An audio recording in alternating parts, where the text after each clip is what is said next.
দীর্ঘ 5 দশকের বেশি সময়ের বাংলাদেশ ভারত সম্পর্ক আজ নানা প্রশ্নের দ্বারপ্রান্তে। বন্ধুত্বের গল্পের পাশাপাশি ক্রমেই বাড়ছে দুদেশের দূরত্ব, অবিশ্বাস ও অস্থিরতা। বিশ্লেষকরা বলছেন, বাংলাদেশ ভারতের কূটনীতিতে রাজনীতি ঢুকে পড়ায় এ অবস্থার সৃষ্টি হয়েছে।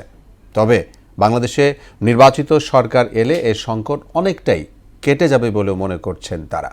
ঢাকা দিল্লি সম্পর্কের টানাপোড়েন নিয়ে নাহিদ সিরাজের নিম্মির 3 পর্ব বিশেষ প্রতিবেদনের শেষ কিস্তি আজ। দুই দেশের সম্পর্ক কি শুধু কূটনৈতিক নাকি রাজনৈতিক কারণেও প্রভাবিত, এমন প্রশ্নের উত্তর খোঁজা এখন যেন সময়ের দাবি।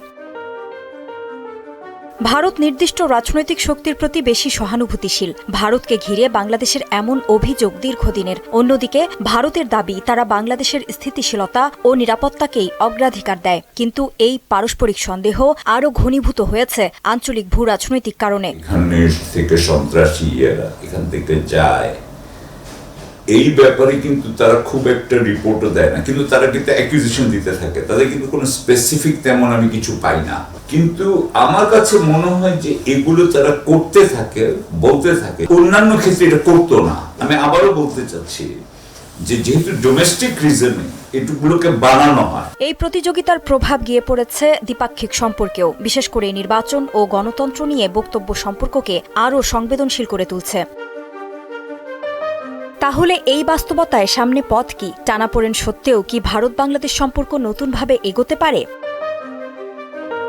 বিশ্লেষকদের মতে সম্পর্ক ভেঙে যাবে কিনা তা বলা না গেলেও বিদ্যমান সমস্যাগুলো অস্বীকার করলে দূরত্ব বাড়বে। নিয়মিত সংলাপ, পানি বণ্টনে অগ্রগতি, সীমান্তে মানবিক দৃষ্টিভঙ্গি, এই বিষয়গুলোই হতে পারে সম্পর্ক পুনর্গঠনের চাবিকাঠি। মিডিয়া কি একাডেমিশিয়ান, অন্য ট্র্যাকগুলো যে আছে, ব্যবসায়ী থেকে শুরু করে এমনকি এই যে বিভিন্ন যেই রিলিজিয়াস ফোরাম হয়, মনে রাখতে হবে তাবলিগ যেরকম পুরো দক্ষিণ এশিয়ার একটা কাঠামো তৈরি আছে, ঠিক একইভাবে আমরা কিন্তু বুদ্ধিস্ট পিলগ্রিমেজ যেটা এরকম যে কাঠামো, সেগুলো কিন্তু আমরা চিন্তা ভাবনা করি না। আমরা সার্ক বা সাউথ এশিয়া বললেই ঘুরে ফিরে ট্র্যাক 1-এই চলে যাই। বন্ধুত্ব ধরে রাখতে কেবল কূটনৈতিক সৌজন্য নয়, প্রয়োজন বাস্তবসম্মত পদক্ষেপ। এমনটাই চাইছেন বাংলাদেশের সাধারণ নাগরিকরাও।